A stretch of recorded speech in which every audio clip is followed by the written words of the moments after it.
Hello Anashe, and how are you beautiful people of YouTube? Today I would like to discuss a subject that came to my attention, and I know about this about for a year. And as friends of mine move to the US to find better lives, better covens to themselves, this is becoming more of an issue. But in order for you to understand, first I have to state a few definitions so you will understand what I'm talking about, so I wouldn't sound so crazy. And yes, this video might end up me sounding very crazy or conspiratist, so forgive me. This is the Watkins Dictionary of Magic by Neville Drury, which is an academic researcher from Australia, rest in peace.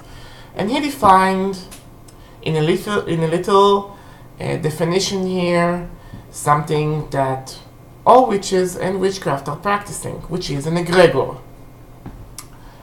And every witch eventually will have something to do with egregors or with consolidated thought forms, because thought forms are basically, in essence, what magic is. You take a thought, you take an imagination, you take a purpose that comes from your very soul, and you use the elements, you use plants, you use ingredients to bring it to be. And the definition is thus: egregor, and let me spell it for you so you can search it yourself. Egrigor, a thought form created by psychic groups or magical ceremonies by the combined will or visualization powers of the participants. Magicians believe it's more effective to work ceremoniously with an egregor since it provides a cumulative effect in terms of magical visualization, and one can benefit from residue and energetic power of magical working which have been taken place in earlier time. Meaning, if you have an access to the combined will of people and you have the ability to tap it, you can use it to do all sorts of things. And if you have the will of many people combined, well, you can do a lot of things with it, such as become rich, preserve your beauty, do miraculous feats of magical power, because the power of one witch is only the thing that she or he could contain inside their own body. So you have a lot of covens that do what is called energy funneling, meaning you take a lot of noobs, you teach them just enough of the magical arts to combine them through initiation into the coven mind, and then you don't teach them anything else. You keep them, somewhat observant. You keep them observing the will of the year. You keep them observing other initiations. You give them the secret names, but you don't teach them any witchcraft that is actually practical. Like, you give them the books. The books only contains 1/3 of the information that is required for being practical. You keep them in a very basic level, so they can't take too much energy from, so they take less energy from the coven mind than they are putting in by the very existence, by being pulled into that coven mind. And you basically energy vampirize them to keep yourself young or powerful or having substantial power while you yourself advance in the magical arts. And I've seen this once and I thought, okay, this is okay, normal. I saw this twice and I said, okay, so this is a thing. And then I saw it 3 times and I was like, okay, this is becoming a very big issue, and one needs to take care not to get in one of those covens.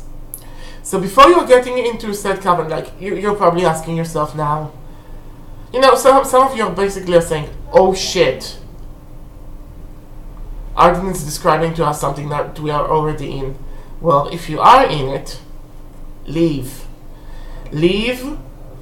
learn what you can by your own, establish your own practice, disconnect yourself from the Coven mind. Do a personal ritual, like you do self-dedication. Do self-dedication for a solitary magical work and leave. You can keep your friends. You can stay friends with them if they are not outwardly, violent towards you. You can even try and tell other people that this is something that is going on if you recognize that your Coven is mostly about the Sabbats and almost nothing about the magic. But this is the warning sign that, maybe you learn some purification, maybe you learn some basic form of protection, but anything else, everything that is complicated or anything that requires actually you bring a potion and making a complicated incense and collecting your own herbs or whatever magical system that you are doing. You can be a ceremonious magician, but they won't teach you how to make your own seals. Okay? If you see that once you're getting deep inside the magical thing, nobody is teaching you what you need to study, but this is more about maintenance, and only maintenance for year after year, and maybe social-wise, you are initiated to the third degree in a Wiccan Coven, but you don't know shit about proper love spells, you don't know shit about proper hex casting and hex breakage, then you're probably in an energy funneling Coven.